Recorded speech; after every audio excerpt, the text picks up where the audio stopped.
Mylène. Bonjour, je suis Martine. Bonjour, je suis Dina. Bienvenue dans le podcast Sister, le podcast en famille. Bonjour à toutes, bonjour à tous, j'espère que vous allez bien. Martine, Dina, Mylène, à nouveau pour le podcast Sister. Aujourd'hui, on a un sujet qu'on a discuté un peu et j'en suis sûre que vous, derrière votre caméra, avec des amis, en famille ou à l'église, vous avez déjà discuté de ce sujet. C'est un sujet peut-être qui pique un peu. Ça va être l'évangile, le vrai évangile versus les réseaux sociaux, le faux évangile et puis les dérives que l'on peut malheureusement constater parfois sur les réseaux sociaux. Et c'est ce que je disais tout à l'heure, les réseaux sociaux, internet, c'est comme une paire de ciseaux. Lorsqu'on les utilise correctement, c'est puissant, c'est super. Par exemple pour véhiculer l'évangile, pour véhiculer des messages, encourager ou dénoncer, dire des vérités.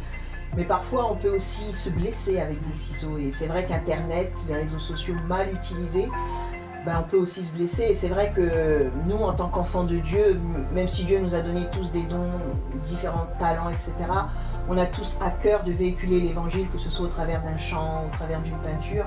Et aujourd'hui, on est vraiment à l'époque où beaucoup attendent le réveil, mais on voit de plus en plus d'apostasie dans le corps de Christ.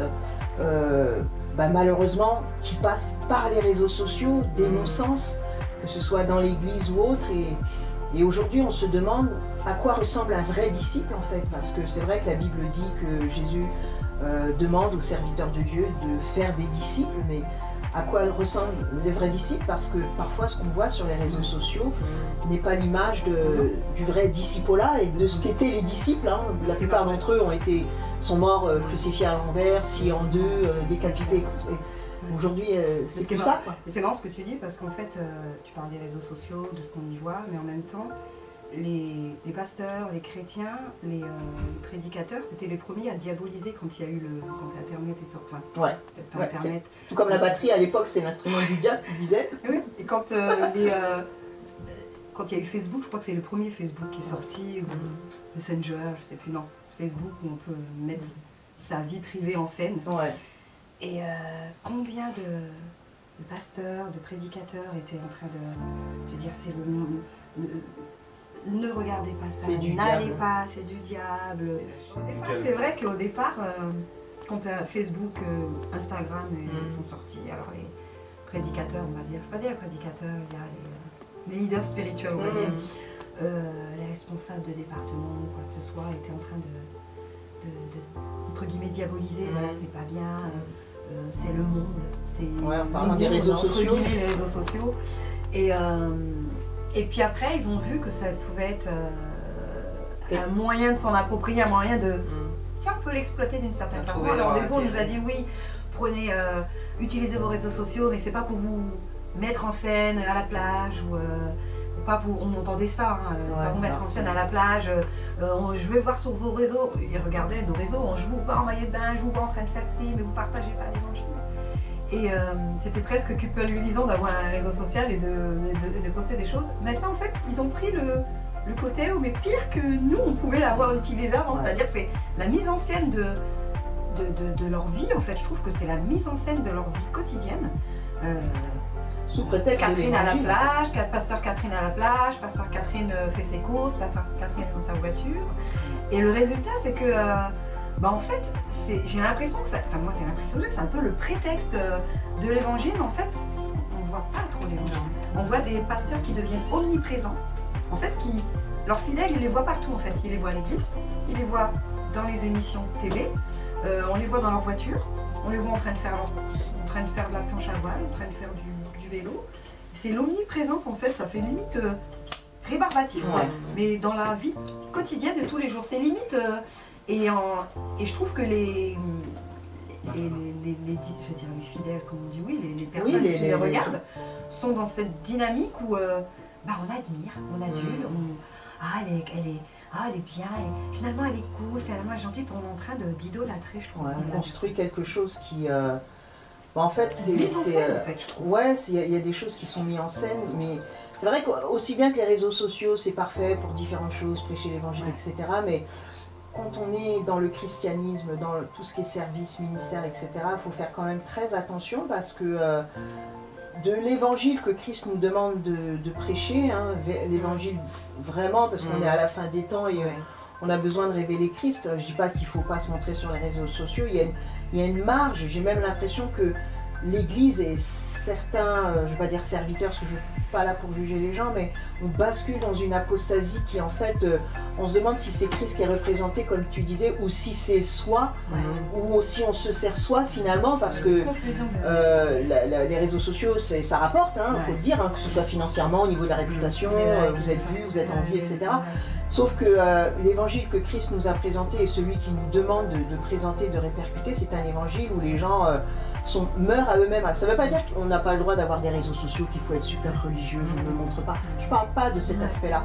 Je parle parce que des fois les mobiles, ils transpirent au travers de ce qu'on peut voir et entendre. Et il y a même des choses, alors c'est sûr que TikTok c'est un peu l'endroit où on balance un peu tout et n'importe quoi, et même si je sais que beaucoup de serviteurs de Dieu sont attaqués, etc., il y a quand même des choses qui sont des faits, c'est pas des rumeurs, c'est des faits auxquels on peut assister, qui sont assez gravissimes, et je me dis, comme disait Marie, quand elle est partie au tombeau, elle a dit « on a pris le corps de mon Seigneur, mais je ne sais pas où ils l'ont mis ». Et des fois j'ai l'impression que dans tout ce beau panier de christianisme, on a pris Jésus, le vrai Jésus, on ne sait pas où il est. C'est vrai que quand on parle de réseaux sociaux, on parle aussi d'influenceurs, parce que sur les réseaux sociaux, il n'y a pas que des influenceurs. Moi, au début, quand j'ai connu le mot influenceur, je ne savais même pas ce que ça voulait dire. Ce que ça voulait dire. Ouais, est-ce que ça veut dire voilà, je commençais à comprendre quand les chrétiens le faisaient, mais ce qui est...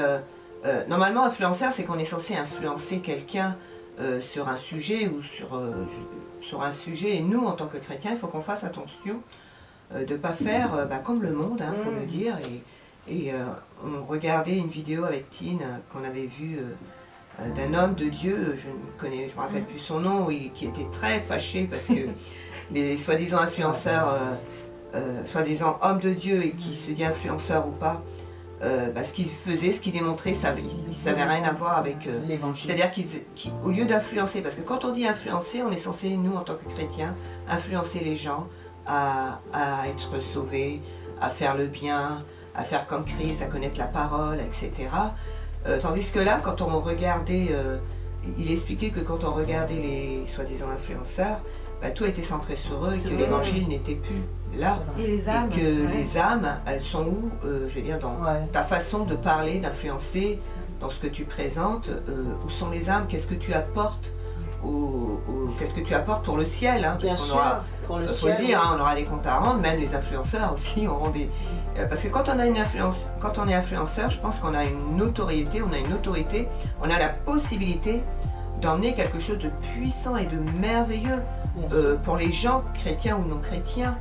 Et si on ne fait pas ce qu'il faut avec cette étiquette, c'est très dangereux et c'est pas bon.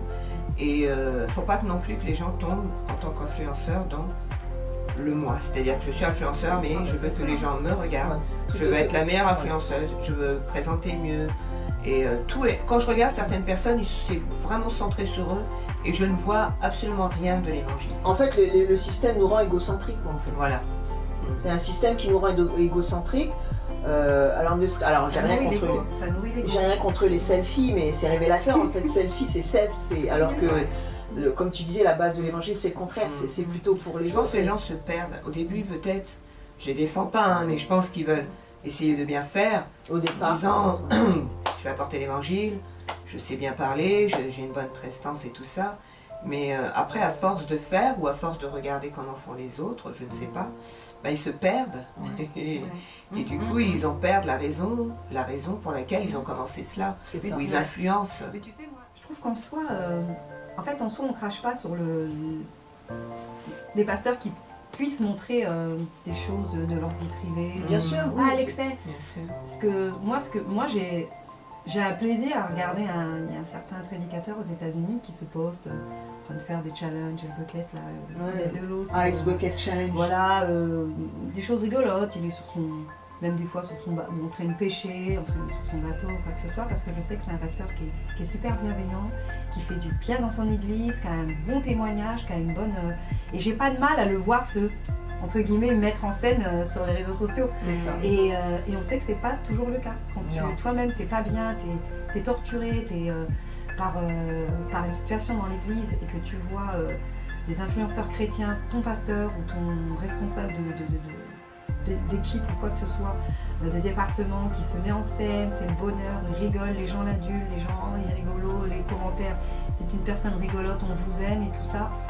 Les réseaux sociaux aujourd'hui, ils ont on va dire c'est quelque chose qui enfonce encore plus l'épine. Avant, ton pasteur, il te saoulait, tu pouvais éteindre, tu partais de l'église, c'était bon, saoulé entre guillemets. Excusez-moi, t'étais pas d'accord avec ce qui avait été dit, je parle pour moi, excuse-moi. C'est pas d'accord avec une chose qui a été dite, l'église est fermée, tu montes dans ta voiture tout le monde. Là, toute la semaine.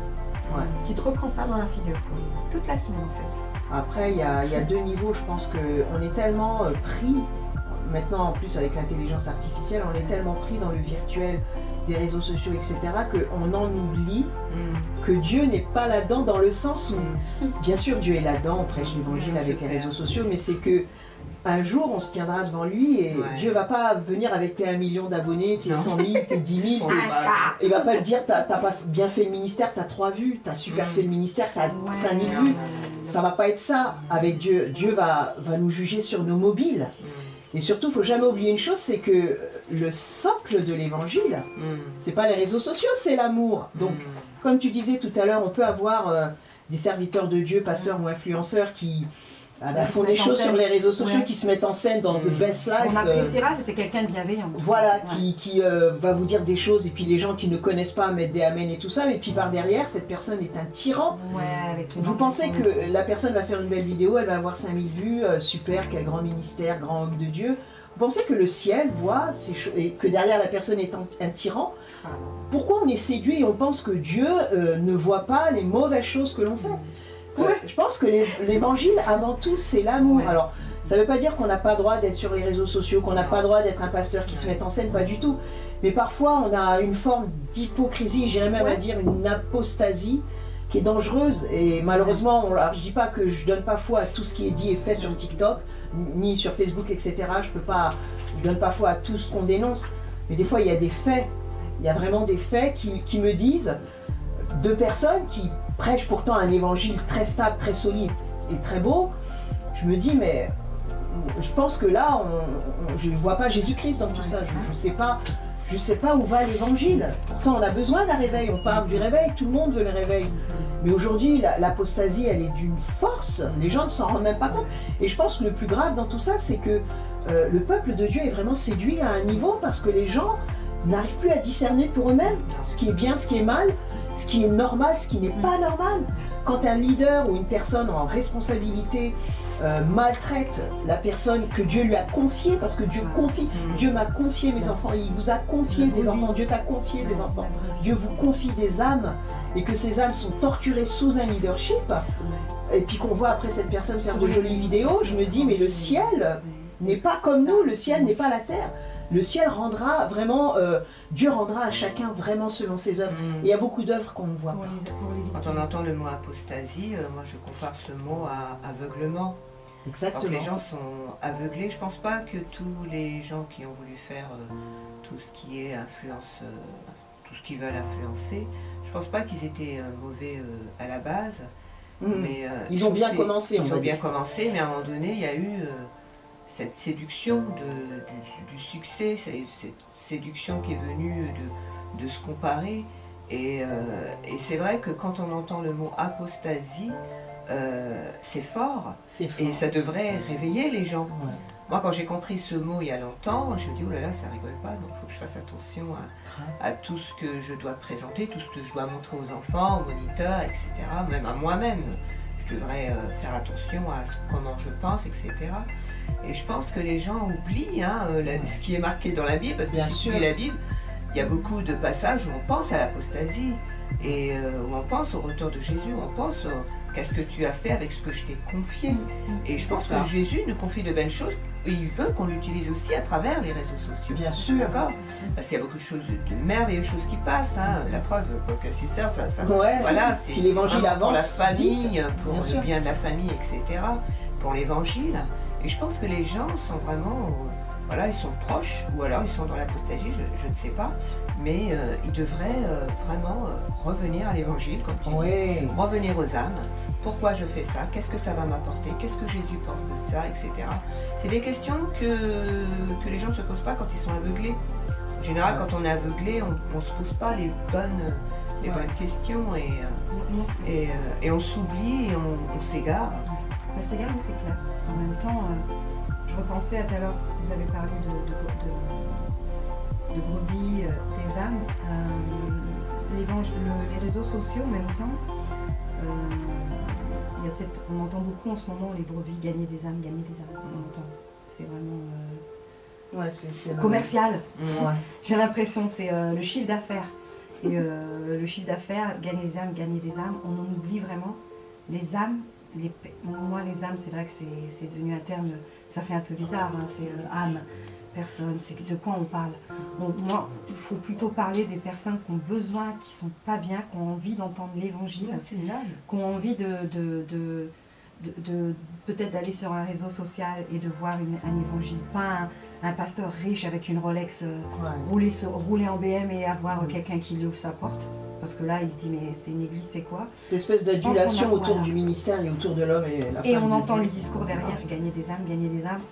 Paradoxalement, on n'a jamais été dans une société où il y a eu autant de gens pas bien, en burn-out, en dépression. Les chrétiens vont pas. Des gens qui ça fait des gros démissionnent titres. Ouais, à tous niveaux. Ça fait des titres et même dans notre entourage et puis même nous, on a.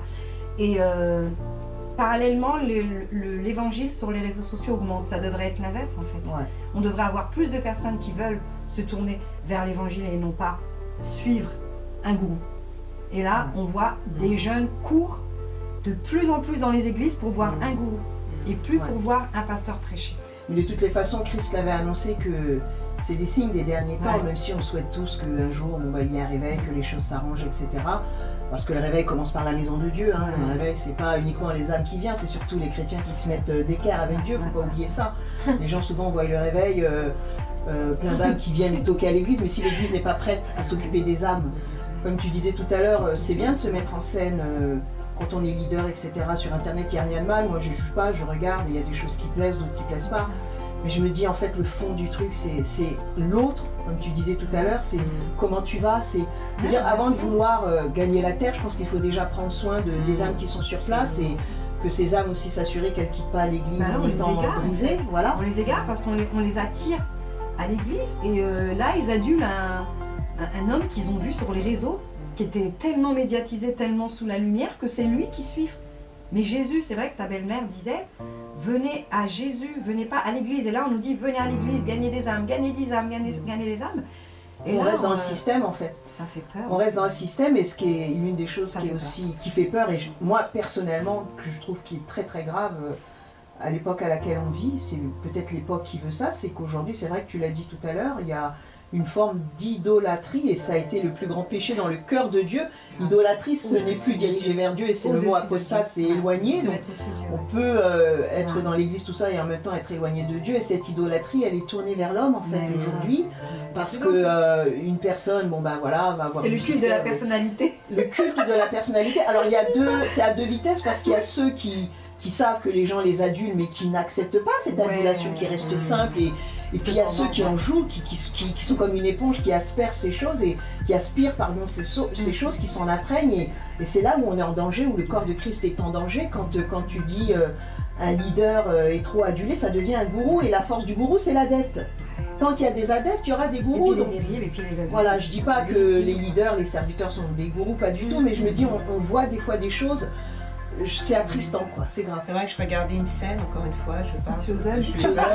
On va où Jésus, dans la saison 5, elle est magnifique cette scène où Jésus il rentre, puis il est adulé, où les gens mettent leur manteau par terre, il y a des enfants qui disent Hosanna, etc. C'est-à-dire qu'on met Jésus vraiment sur son trône.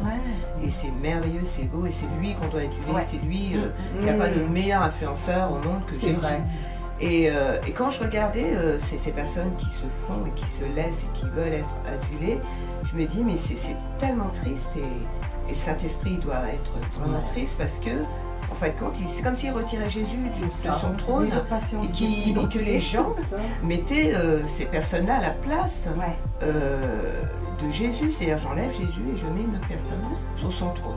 C'est exactement la même image qui m'est venue quand j'ai regardé cette série et quand j'ai vu ça sur les réseaux sociaux et je me dis punaise mais C'est vraiment, comme tu dis, l'apostasie. Les gens sont vraiment aveuglés. Et il faudrait vraiment que les gens se réveillent et se rendent compte de ce qui se passe à travers tout ce qui est tout ce qui est influencement. Tout ce qui a influencé les gens. J'en veux pour preuve que parfois les gens, quand ils voient une personne qui a du succès, qui a un nom, etc., on aspire plus à être comme la personne plutôt que comme Christ dans la personne. Alors on se pose la question, qu'est-ce que j'ai vendu en fait? Est-ce que j'ai, en façon de parler, est-ce que j'ai montré Christ ou est-ce que j'ai montré moi, mon succès, mon image? Parce que moi aussi ça m'est déjà arrivé d'avoir envie d'avoir ce qu'une personne a, plus son succès, mais je me dis mais ce que je devrais plus savoir c'est peut-être ce Christ qu'il a en lui. Et des fois on est mal dirigé, c'est-à-dire qu'on veut ça, quel est le but? Et c'est ça ce que Dieu va nous demander un jour. Pourquoi tu as voulu une église? Pourquoi tu veux être pasteur? Pourquoi tu veux prêcher? Pourquoi tu veux être homme d'affaires? C'est le pourquoi derrière les choses. Et ce pourquoi peut être l'idolâtrie. Et c'est à cause de ce pourquoi on peut être aussi disqualifié pour l'éternité. Parce que nos buts, nos objectifs, nos mobiles sont hyper importants devant Dieu, sauf qu'ils ne se voient pas toujours. On fait tous des choses, mais on ne connaît pas vraiment la motivation derrière. Et ce qu'il y a de dangereux avec les réseaux sociaux, c'est que des fois, on ne prend pas le temps de s'arrêter. Comme l'algorithme nous pousse à toujours poster, faire pour être vu et avoir des 100 000 cas, on ne prend pas le temps des fois de se retirer et de s'arrêter en disant est-ce que cette direction, c'est celle que Dieu veut que je prenne? Même si j'ai 1 million de vues, est-ce que ça fait la promotion vraiment du royaume? Ou est-ce que j'influence en donnant un mauvais témoignage et en mettant une opprobre sur le corps de Christ? Parce qu'il y a des choses que l'on voit, c'est vraiment une opprobre sur le corps de Christ. Et c'est pas un bon témoignage, c'est vrai. Après, je me dis, l'être humain, il est imparfait, etc. Quand les gens se repentent, voilà, c'est super. Mais des fois, c'est envenimé en fait. Et au niveau du témoignage, j'ai écouté 2 pasteurs, j'ai regardé sur les réseaux sociaux, 2 pasteurs différents qui disaient vous savez pas le prix que j'ai payé pour être sur cette estrade. Est-ce que ça vous pose question ça?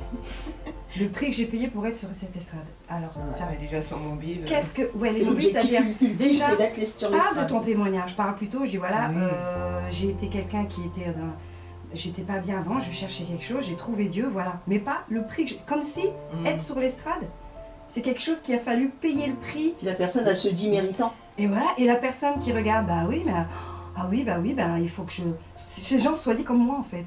Soyez comme moi, c'est-à-dire que j'ai payé le prix, et j'ai entendu cette semaine, j'ai payé le prix, vous savez pas quel prix j'ai payé pour être sur cette estrade. J'ai dit, ça veut dire quoi? Qu'est-ce qu'il est en train de dire? C'est-à-dire que c'est une gloire, regardez, je suis sur l'estrade, vous aussi vous pourriez, mais faites ce qu'il faut. Et si c'était son but, tu dis, c'est triste. Et c'est ça le but des chrétiens, être sur l'estrade en fait. Et cette personne, je me suis dit, waouh, mais on est en train de dévier du message quoi. On est en train de dévier du message de la bonne nouvelle, tout simplement. Alors on va terminer sur cette parole qui est vraiment une parole dite à propos. Veillez à ne pas dévier du message de l'évangile. Je pense que c'est... Alors après on peut tous malheureusement trébucher, tomber, etc. Mais je pense que il faut avoir la sagesse parfois de s'examiner, d'examiner ses œuvres et de son impact sur les autres.